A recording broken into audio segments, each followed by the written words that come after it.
Last year, I felt this desire within me to travel and explore, but because of my low self-esteem and low self-confidence, I felt like this was something I could never do. If you've ever felt like this before, then this video is for you. I want to make a video to educate and empower others about solo traveling, learning to do things alone, and the act of exploring. So this is the video I would have loved to see before my first solo trip, so I'm really excited to make this video for you guys today. Hi guys, I'm Jacob. I'm your radiant mindset coach, energy crystal specialist, and aura expert. And on this channel, we're making some bad bitch videos. We are leveling up mentally, spiritually. So let's get into it. So you feel like you want to travel, but because of these negative thoughts and negative beliefs that you have about yourself, you feel like you can't. So how do you get started with the process of kind of changing your self-belief? Well, I think it starts with reprogramming your mind to think that you are someone who actively explores and is good at exploring. I feel like our thoughts create our reality. So if in your mind you can constantly hear things like, oh, I'm not going to be able to go there, or like see this thing that I really want to see, that is something that you can actually change. You can literally go from thinking all those negative things to being a person who, when they want to explore, it's like this, you know, it's simple and it's like, oh, I want to go to this place, where let's go, let's plan it out, you know, because this is something that I'm excited about. I feel like a lot of us have this desire to do things, but because of these like negative mind patterns, these negative like thoughts that come up, we feel like we can't, but we can actually reprogram our mind. So how do we do this? So I feel like with all self-image, self-belief psychology, it starts with small habits. So with the subject of traveling specifically, I feel like the small habit that you can really start off with and kick this whole thing off with is by taking a different route every day when you go to work. So this is something that I started doing. So every day when I went to work, I would pick a different turn, you know, do one new path, one new turn every day. Doing this for a few days didn't make that much of a difference on my daily commute, but over time I started to believe that I am actually someone who explores, and I began enjoying it. You know, I began enjoying the daily choices I would make while I'm getting to work. And I personally feel more motivated to do something like this in the morning. Like, I'm more of a morning person, but if you're the opposite, if you feel more motivated in the evening, you can take a new path in the evening, you know, or you can even do both. It's really up to you. But I think this is something so simple, and especially if you have the choice of walking, whether it's to like work or school, you can pick different paths. However, if you are in a situation where you just cannot change that, I do have another tip for you. So another place you can build this identity of being an explorer is actually the shops we shop at and the different restaurants we visit. So this is another like really simple thing that I feel like can change our self-image. So a lot of us can get in this habit of going to the same restaurant, or even in my case, I remember going to the same deli every day just because it felt comfortable and safe, even though the food wasn't good or healthy. And I would do this over and over again. But actually, if you pick a different place every time, it will help in reprogramming your identity into someone who tries new things, who trying a new restaurant, trying a new place to eat at is something they naturally do. And then it can actually lead to the bigger picture, which is, you know, I'm someone who can easily book a solo trip and like go and do a solo trip.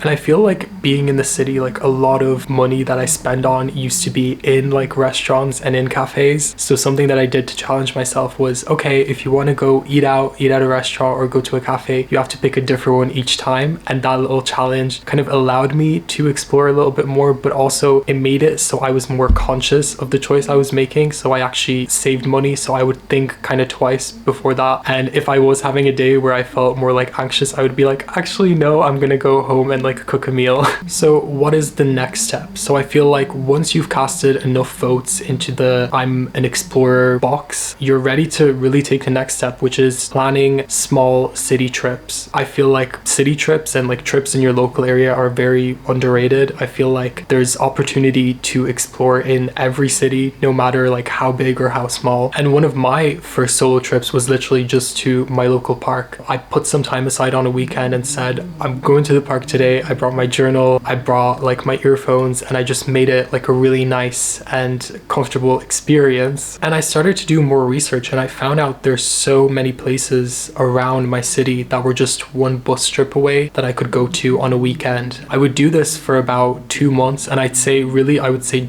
give it about a month or two before you plan your first solo trip, because then you will really feel like ready and prepared. After doing these small trips around my city, I felt a little more confident to plan my first solo trip. So you've now begun to think of yourself as someone who explores. You're ready to plan your first solo trip. I would definitely recommend a more touristic city. You could try like Europe. I feel like a lot of the European countries are literally made for tourism. I would recommend that if you're, you know, somewhere else in the world. Just another like just touristic place that's nearby. And once you have picked your spot, it's time to plan it out. So my first tip for planning a trip is make a list of the things that are essential for you in your everyday life. So trust me, there's no worse feeling than going for your first solo trip and not having your essentials, like whether it's like your moisturizer, cleanser, whatever you use for your self-care routine. This will help you kind of continue your everyday habits while you're abroad, and you can still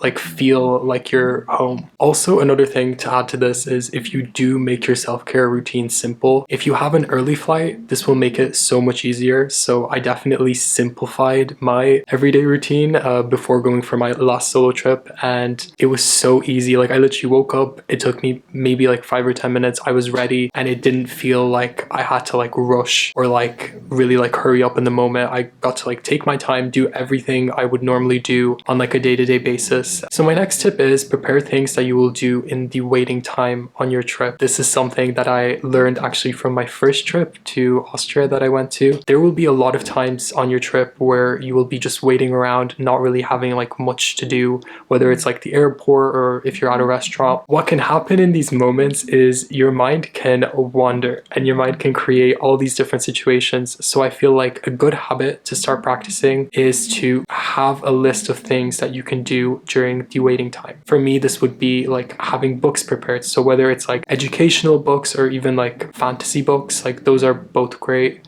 for different reasons. Like I feel like educational books will help you be like focused in the moment. So if you feel like your mind is like really like wandering and you feel anxious, like having like an educational book can like get you to focus, whereas like a fantasy book will have you be more like relaxed, where you can like use your imagination and you can actually practice imagination. You can have educational videos downloaded as well, and maybe even like a writing prompt. I feel like if you enjoy like writing and journaling, like having like writing prompts ready, something like write about like my favorite artists and their like best album. Like sometimes it can be very random, so it's good to have just like a list of things to do in your like waiting time ready. And I feel like this is something that you can apply both in your day-to-day life and on a trip. But I feel like especially when you're on a trip and you're in a foreign country, it can kind of feel like overwhelming. So it is good to have these things to like go back to. So my next tip is to use Google Maps to make a list of places that you want to visit. They have this feature where you can actually make folders and make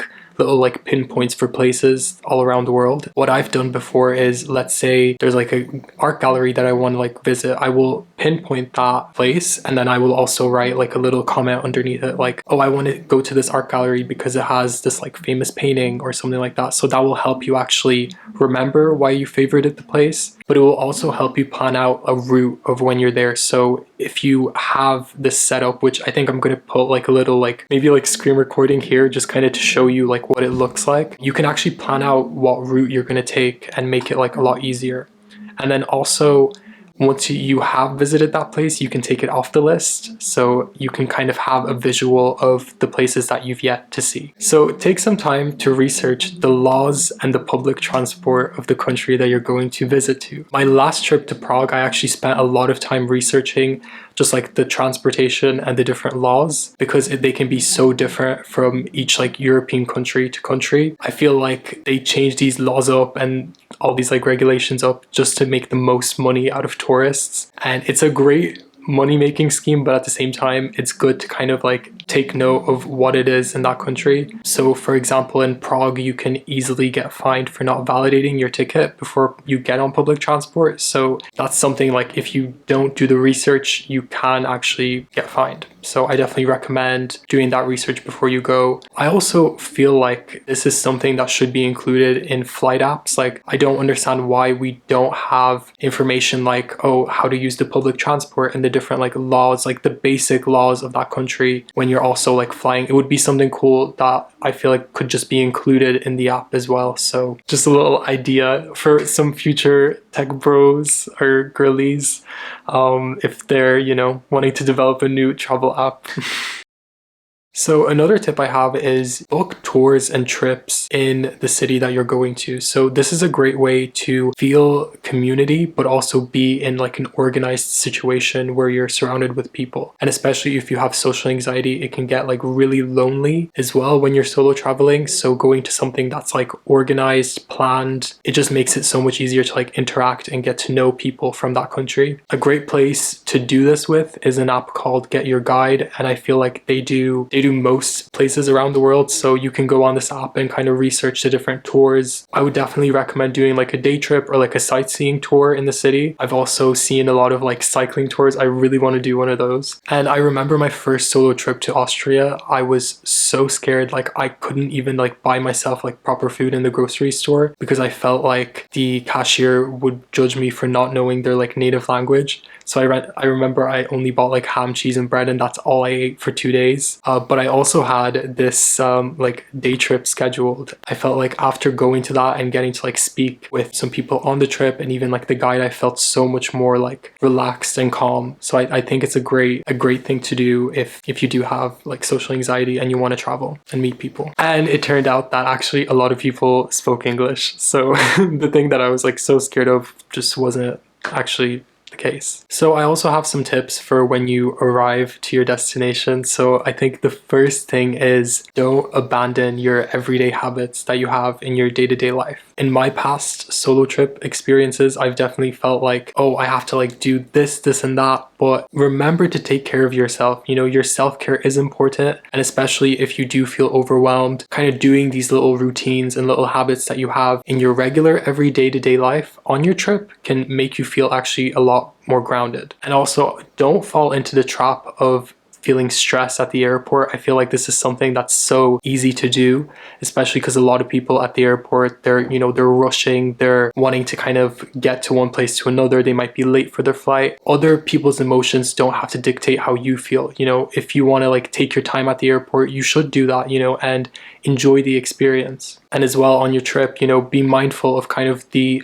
food choices that you make. If you are on like a certain diet or you eat like a certain way, don't feel like pressured to eat whatever's there. Like take your time to pick restaurants that suit you. And if you're like at a cafe and they don't have like, let's say like the kind of like milk that you drink, see if they have like an espresso. Like there's always a way out. And also keep this in mind. So if you are someone who feels alive while exploring, make that a priority on your trip. You know, do the most, you know, see the most sights. You know, this is your trip. You get to spend it how you want, you know, and that is really the beauty and the amazing thing about solo travel. But you might also be someone who enjoys just a more chill, laid back experience, and that's also okay. You know, you can take your time visiting places. You know, you can, you know, go on like shopping trips, like just get coffee abroad, you know, like just take your time with it. And a great thing to ask is, how can you make this moment more enjoyable right now? You know, and your mind will always have an answer. I feel like our intuition always knows, but this is something that I've come into like practice of doing just even in my like everyday to day life, where I will just like actively ask like, how can I make this moment more enjoyable? And you can use that as like guidance, you know. And sometimes it's, you know, putting some music on or like reading like a book, learning something new, but it's always good to ask that and making sure that you're making your experience the experience that you want it to be. So also a bonus tip, if you are going for one of these like day trips, have a rest day scheduled after that day trip, because you will be tired, and kind of forcing yourself to do things after going for a day trip somewhere is not good.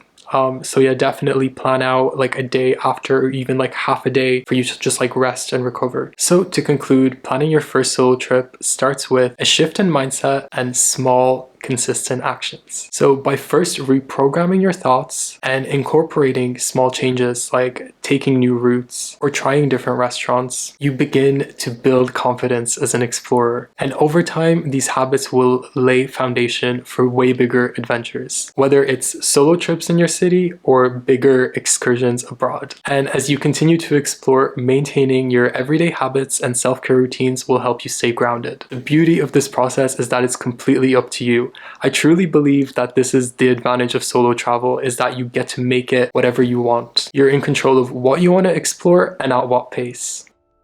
So you've made it to the end of my third video, and thank you so much for watching. I really enjoyed putting this together. This idea kind of came to me while I was on my last solo trip. Yeah, I'm beyond grateful to be making videos and to be living out my dream and my goals. So yeah, if you enjoyed this video, I have 2 other videos, my latest one being about my experience with psychotherapy, so check that out, and also check out my threads and my Instagram. I'm posting a lot on there, so I'll see you guys in the next video.